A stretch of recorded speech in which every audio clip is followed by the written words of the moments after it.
Welcome to a brand new spring semester of Sports Talk in the Burgh. I'm your host, Nathan Kingston, and I'm joined by three great analysts this week. A sore Vikings fan, Zach Jones, a Plum native, Cam Wickline, and a college basketball fanatic, Kevin Palaucha. We have some great topics today, so let's get right into it.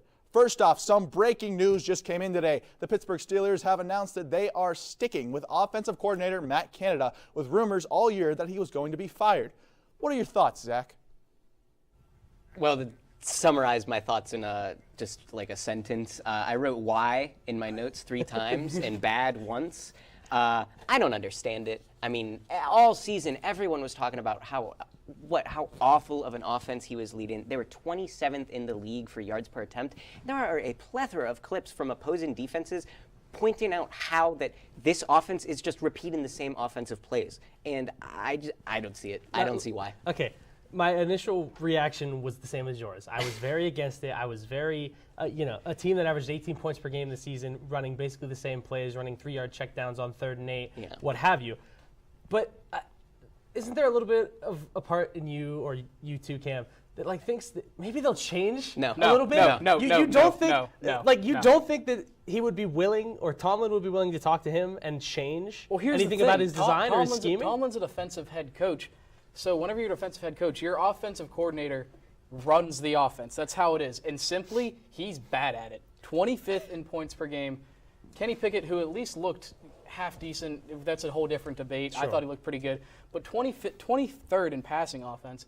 And then their complete refusal to use George Pickens. Right. George Pickens had 52 receptions. He needed way more than that. Here's a cool little stat for you guys. The best receivers in the league at contested catches come down with about 35 to 45% of contested catches per NFL stats. It's like receptions within like a 1-yard window. Yeah. For instance, Devontae Adams, not the best, but very good receiver, came out with 27%. Justin Jefferson, 39%. George Pickens came down with over 75% of contested catches. Yeah. He has sticky hands. Obviously, a throw him the ball. Wow. It's absolutely ridiculous. Yeah, obviously, like you said, a smaller sample than some of those top guys, but holy cow, throw him that's the ball. Crazy. I swear to God, he has like one uncontested touchdown all season. Exactly. The rest were contested. I was also not trying to defend Matt Canada and his what I feel sometimes to be crappy play calling, but I think there has to be some sort of willingness on any sort of level to try and change it. It could. I just think they got to move on. I agree. Yeah, I kind of agree with you guys. I don't know about this. Anyway, going on to the next question. With the NFL playoffs going on and the wild card round over, who is your wild card weekend MVP? Kevin, take it away. Yeah, so unfortunately for our AP, Michael Deemer, my wild card weekend MVP was Sam Hubbard, the man who recovered the fumble by Tyler Huntley when he was trying to sneak the ball in that was going to give the Ravens the lead. And he returned that ball 98 yards for a touchdown that ultimately turned out to be the deciding touchdown in that game that gave the Bengals the win over the Ravens. Pretty funny, actually, just seeing Huntley try to sneak the ball in, fumble it. You got to run a better play than that, but his wherewithal to pick up the ball and run, he outran Mark Andrews. There might have been a block in the back, I know, but that's my wild card weekend MVP. I mean, Sam Hubbard made a heck of a play, but that's one touchdown. Dak Prescott had 1, 2, 3, 5 touchdowns. 5 touchdowns. What happened to 4? He had 4 passing and then 1 rushing. 300 some yards passing, 27 yards rushing. I mean, he had a heck of a game. It was a very non-Dak-like performance, if you know what I mean. There were announcers that game said it was the best they've ever seen Dak play. Right. You know, I've got to go with a bit of a different take than you guys. I'm saying T-Law. He threw 4 interceptions in the first half against that Chargers team, fell 27-0, came back and won the game, throwing 288 yards for 4 touchdowns. And to come back and win like that in your first ever playoff game, that's incredible. And that touchdown he threw to, I think it was Zay Jones, it was like a 40, 50-yard bomb. Beautiful. But it's ridiculous how he came back and won that game for the Jags. It was also ridiculous how he fell behind. And ridiculous how bad the Chargers failed. More on that later. It's more impressive to me that he came over that adversity and came back and won it. I don't know if you get the MVP for a good half of football. Even though it's an elite half, it's a half. I mean, and he was horrible, absolutely horrible. 0 to 27. Yeah, exactly. He didn't score any points in the first half. Yeah, and then he came back and scored 31, however many. I don't know. I disagree. T-Law. agree with you. T-Law, but how about any of the Giants love? How about some Danny Dimes, Daniel Jones? Anyway, going on over to the NBA, LeBron scored his 38,000th point on Sunday. Is he the greatest scorer of all time? Cam, what do you have? Okay, so I'm going to be honest. I think if you want just prime player, go get you a bucket, it's Jordan. Okay, I don't think that's much of a debate. But here's the thing. Whenever LeBron came into the league, he was playing in a totally different league than he's playing in right now. There wasn't all about the three. LeBron has completely adapted his play style. Absolutely. And he's been able to adapt with the times. He's been in the league for 80,000 years at this point? And just to show how he has been able to adapt, he's not as explosive as he once was. Whenever Jordan was 38, he was averaging 22.9 points a game. LeBron is 38, averaging almost 30, 29.7. Yeah, I mean, he's averaged more than 25 points per game in every season except his very first in the league. I mean, like you said, the fact that he's been able to adapt to the new competition, the new schemes, the new offense, the new teams that are trying to guard him, literally anything with that long of a span is unbelievable. It's insane how good of a scorer he is, and I think he's up there with the best scorer of all time. I personally have LeBron as number one. I don't think he's the number one scorer, though. I think LeBron's greatest strength is longevity. That man has not scored under, 24 points probably since his rookie year. It's ridiculous. Yeah. And no other guy has done it like he has. And he may not be the fastest and he may not be the strongest, but he's the strongest of the fast and he's the fastest of the strong. And that's what puts him so far ahead of all other NBA players. And then he'll probably pass Kareem this season. So. Oh, absolutely. I mean, we all sort of agreed that longevity is absolutely incredible. Yeah. It's something that we haven't seen from any other. I mean, at this level, it's been 20 seasons. And the NBA is such you're jumping up and down so it's much. It's the top basketball players in the world that are getting paid millions of dollars to go up against LeBron and get scored on every single night for the past 20 seasons. It's ridiculous. It's been unbelievable. He's playing guys he played's son. He's playing their children. Right. It's ridiculous. It really is just ridiculous how LeBron is doing all this. Anyway, going over to the Diamond. News just broke last week that a former Pittsburgh Pirate is coming back to the Burgh. Andrew McCutchen is back for a one-year deal. So what is your favorite McCutchen moment, Kevin? Yeah, first of all, I really enjoyed the signing. Very, very good PR. I'm very awesome as a fan. My favorite Kutch moment, July 11th, 2015, Andrew McCutchen walk-off two-run home run in the 14th inning, nearly a sold-out crowd. Announcers lose their minds. McCutchen trots around that diamond. Goosebump moment even today. It was 8 years ago. Just absolutely an incredible moment. But I have to go with the entire 2013 season, his entire MVP season, the season that broke the 21-year playoff drought for Pittsburgh. It's incredible. That was such a fun team. I mean, him, Russell Martin, Neil Walker, Starling Marte. It was just such a fun team, and I wish the Pirates organization kept trying to make contenders. I think, I'll be honest, it's a step in the right direction. We'll get into this next, but I think it's a step in the right direction, the fact that they even brought him back. Because I think he wants to retire a Pirate. Yeah, I agree, but I really think, although McCutchen was an absolute stud for the Pirates, my favorite moment of his was whenever he gave the gloves to a couple of fans in San Diego at an away game. Yeah. It was in 2015. It shows the kind of person that Kutch was. It shows how he endeared himself to the city. Yeah. It wasn't just his phenomenal play. It was him being a phenomenal person. Right. He loved this place, and he loved Pittsburgh, and Pittsburgh loved him back. Exactly. So that's why whenever he left, it was so almost heartbreaking for every single fan. But the fact that he's back, like I said, I think it's a really good signing. And he was a phenomenal player whenever the Pirates were in the playoffs. But I mean, like you said, Cam, just an all-around amazing person. Great guy. I mean, he tweeted back home, and he was holding his two kids. I mean, that's incredible. Yeah, and he's got to be the greatest Pirates player of the 21st century. I mean, without a doubt. Who even else? Right. I completely agree with you guys, and I'm glad that he came back. Now, following on the McCutchen news, the Pittsburgh Pirates have also made other off-season signings, that is. So what has been the best signing by the Pirates this offseason? Cam, what do you have? Okay, my signing for the Pirates, it's not going to be super flashy. It's Austin Hedges, who, I'm going to be honest, can't hit. A career 189, 247, 331, triple slash. Can't hit.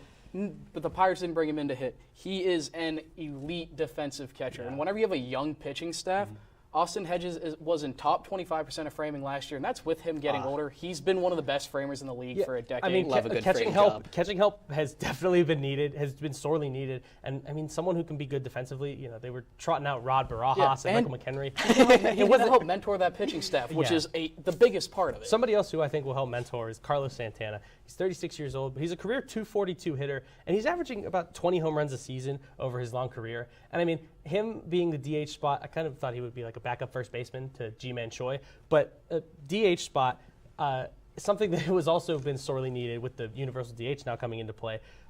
Way better option than the past seasons like Ben Gamel and Yoshi Susugo, who they signed to a one-year, $4 million deal for some reason. Zach.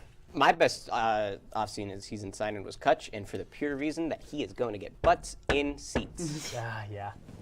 Hey, I completely agree with Zach on this. Anyway, going over to the college side of sports. With the National College Football Playoff coming to a close with the Georgia Bulldogs blowing out the TCU Horned Frogs, is the 2022 Georgia Bulldogs the best college football team of all time? Zach, what do you say? I have to say no.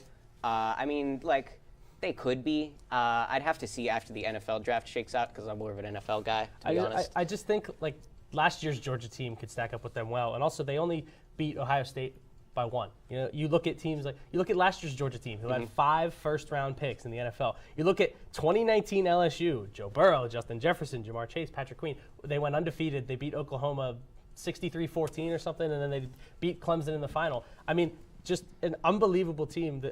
Georgia was good.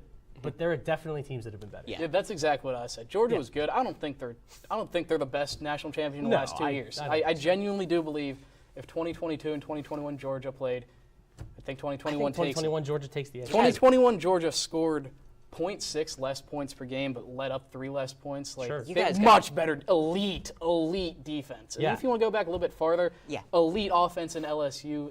Right. They were a good team, but honestly, I don't think college football was that strong this year. Even back like in early 2010s, you had all those Alabama teams. You had the Texas team led by Vince Young. I mean, if we're talking like greatest college football team of all time, there are a lot. And you guys are thinking with too much recency bias. Exactly. 2001 Miami. That's exactly what I was saying. Unbelievable. Andre Johnson, Ed Reed, Willis McGahee. Yeah. I'd be list shocked goes if on. this 2022 17 Georgia first-round team was picks. even a top 10 team Right, of all time. I'm going to be honest with you. Yeah.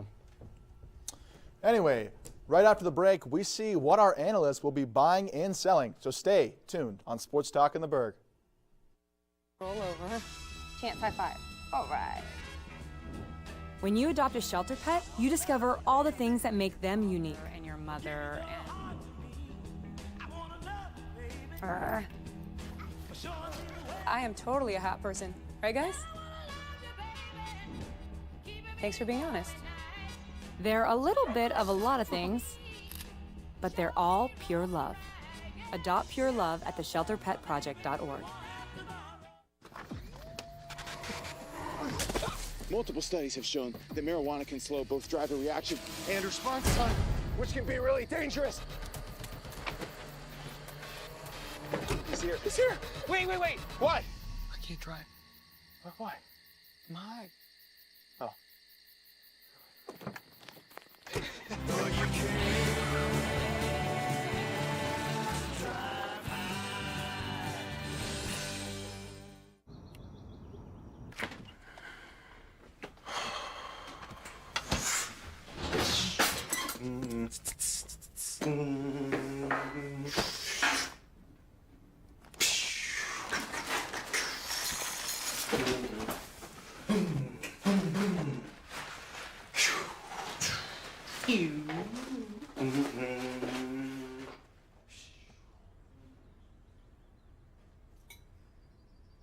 Stem is precise, no margin for error.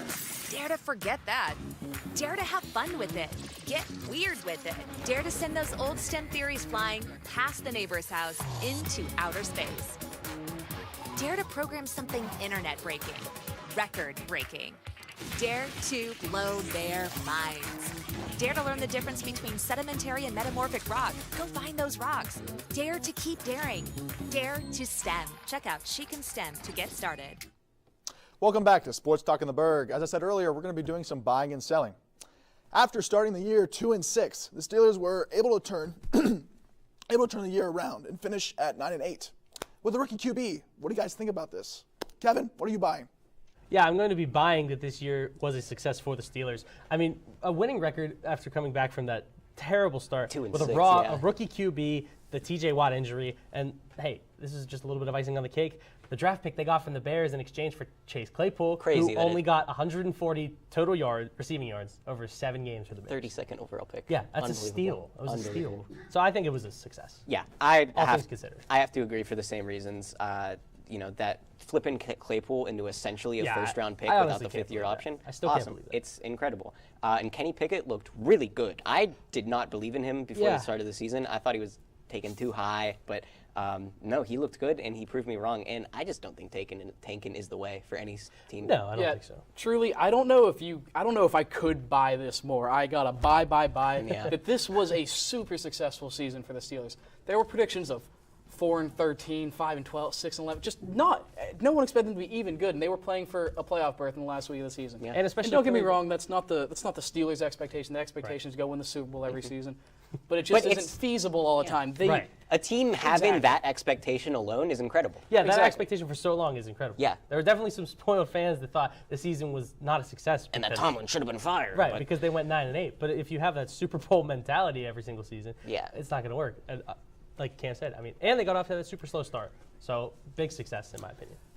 Going on to our next Steelers bye, the Steelers continued the streak of head coach Mike Tomlin never having a losing season. But with all of you being a Steelers fan, do you think that matters at all? Zach, we know you're Vikings, but are you buying or selling? Yeah, at least the Vikings made the playoffs. I'm going to say bye, though, because I think team culture is massively important to organizations, any organization in the league. I mean, culture is the reason that the Patriots won 6 championships in however many years. And Tom Brady. But team culture is the reason why. I would like to say, I'm selling this, by the way. I would like to say that, yeah, I am, because if the Steelers didn't finish the season 9-8, let's say they finished the season 8-9, would the culture really be that much different? Like, would the team be like super sad, and would Tomlin be super sad that his over 500 streak was brought to a close? I don't think so. No, I don't think anyone's. I think it's amazing, and I think it can be used as a motivator, but I don't think it's necessarily a big part of their team culture. I don't think it's important. See, I agree with you there. I'm gonna buy that this is a big deal, but not because it's super important. Which I agree. Right. I don't think it's super important, but I more just think it's a big deal because it shows what the Steelers have been over the last, how long is the streak? 16 the model years? of consistency. Exactly. They're always a good team, and even when they're a bad team, like I'll be willing to admit, the talent this year, bad team, not a good team, and they were a good team. It's unreal. Yeah. Sure. Now, hitting the ice, the Boston Bruins are 34-5-4. Do you think they are the best regular season team of all time? Cam, are you going to buy or sell this? You know, I'm going to have to sell this because, like you said, regular season. I mean, all these teams that you think of being one of the GOATs, teams with Gretzky, the teams with Lemieux, even some of the old Canadiens teams, they won cups. It's still way too early to tell. Right, regular season. Right, only 43 games in, a lot of regular season left. They are on a really good pace, though. Yeah, they're on pace. You can't deny they're that. on pace to have the most Historic. points by a team in NHL history, surpassing even the 2018-19 Lightning, who were an anomaly themselves. Greatest regular season team ever. Right now, it's really hard to say because there's so, like I said, there's so much season It's halfway left. through the season. Yeah, it's only halfway through the season, and they're kind of getting a little bit carried by David Pastrnak, who has way more goals and assists than anyone else on the team. But Zach, what do you think? Yeah, I'm going to have to buy. I mean, this is a first-year head coach for them, and he has completely turned it around. They were on the fringe of the wild card last year, and now they're leading the Metro, and they're leading the whole, or not the Metro, the Atlantic, and they're leading the entire NHL. And I think they're gonna break the points record. They're on pace right now. I don't think I ever said this, but I will buy this. And a lot of these top teams that finished the regular seasons with the most points in NHL history, a lot of them went on to win Stanley Cups. Yeah. So it's just something to keep an eye on. See, Zach, I get what you're saying, but best team ever? I don't know. Impressive, yes, but I don't know about the best team ever. I don't know. I asked my source, Cam Macariola, and he said the team was, quote, nasty with it. So I think I can agree, some nasty with it. Anyway, heading over to Joe Walton Stadium here at RMU, both the lacrosse teams will be back soon. Do you think both teams will win the conferences? They are in, Zach, if you're going to buy, they're in. yeah, I'm buying. I mean, lacrosse is probably the best sport RMU has available. I mean, it's I don't think that's crazy to say. yeah, I don't think Best it's crazy to teams. say at all. I only said sell because the women's team, they were dominant in MACtion play. They were absolutely dominant in conference play. My only thing is they had a couple close games, and they were on the wrong side of Central Michigan. A vast majority of that women's team, though, was underclassmen Well, and that's freshmen true. even. They're all getting older, and they're all getting better. And I think the men's team can Yeah. win their conference. I also Oh, think and down the ASUN all-conference team member. Yeah, see, I'm going to have to sell this, but not because I don't think it's going to happen. I just think, like, I would not be shocked if one or both teams won, but I think the odds of both teams winning is, that's it's that's just pretty not something much that why- happens right. all the time. They Right. both And finished that's pretty much real why I well said That being last said, I could see if the men's team wins, I'm not going to be shocked. If the women's team wins, I'm not going to be shocked. Right. If it happens, I'm not going to be shocked. It's just it both happening. I don't know. I don't know. If it's going to happen with any sports, especially ones. RMU sports, it's lacrosse. Sure. I mean, they're in the MAC. Yep, I'm really excited to see what these lacrosse teams do this year. Anyway, when we get back, the guys give their final takes. So stay with us here on Sports Talk in the Burgh.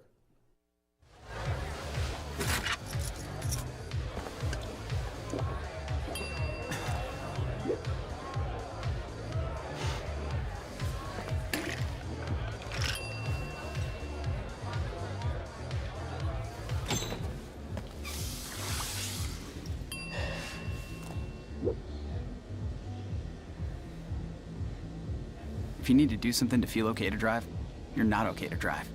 Don't drive buzzed. Maybe you can make retirement happen. After all, you made her college years happen.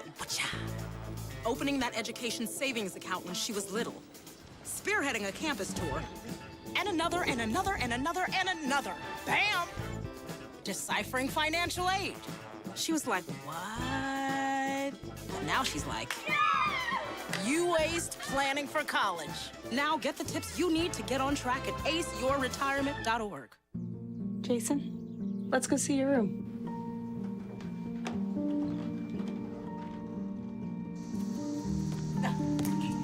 That's not right. How was it? Is it good?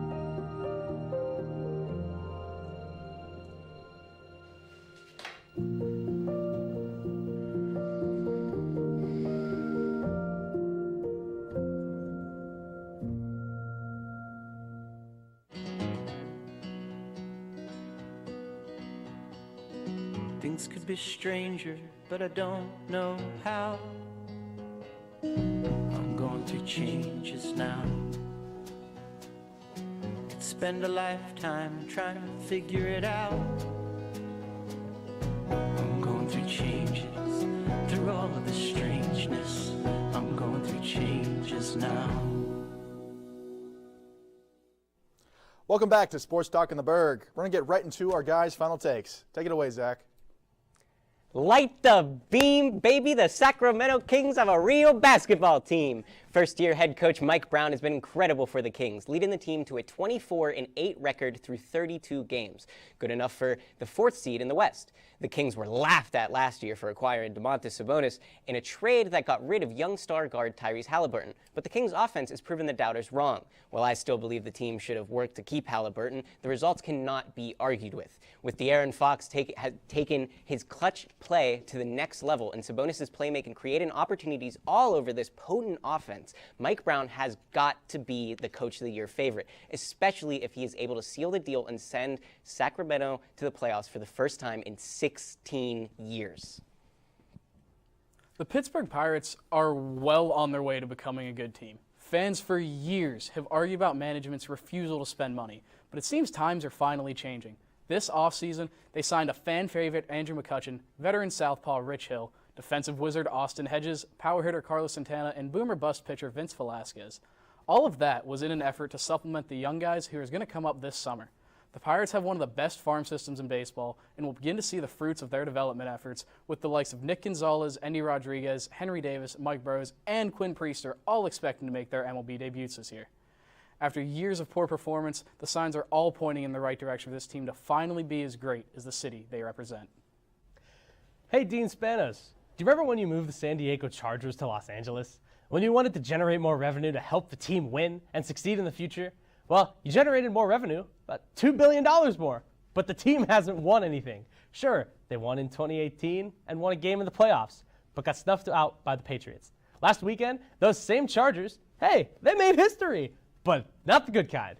The team blew a 27-0 lead, the largest in franchise history, to the Jacksonville Jaguars. This is the same team that had the #1 offense and defense in 2010, but didn't even make the playoffs. This is the team that could never get Phillip Rivers a Super Bowl ring. This is the team that is currently wasting what should be one of the top offenses in the NFL with Justin Herbert, Austin Eckler, Keenan Allen, and Mike Williams, who suffered a back injury by playing in what was a meaningless football game.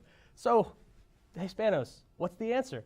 Do you fire Brandon Staley and look for another head coach? Do you trade for some defensive help, which you probably should? Both? No matter what, the last decade plus can be considered a colossal failure for a franchise that has had many chances to succeed. Now, I don't know about you guys, but those are some great final takes. Thank you for tuning in to this week's show of Sports Talk in the Burgh. And on behalf of all of us in the Burgh, we'll see you next week.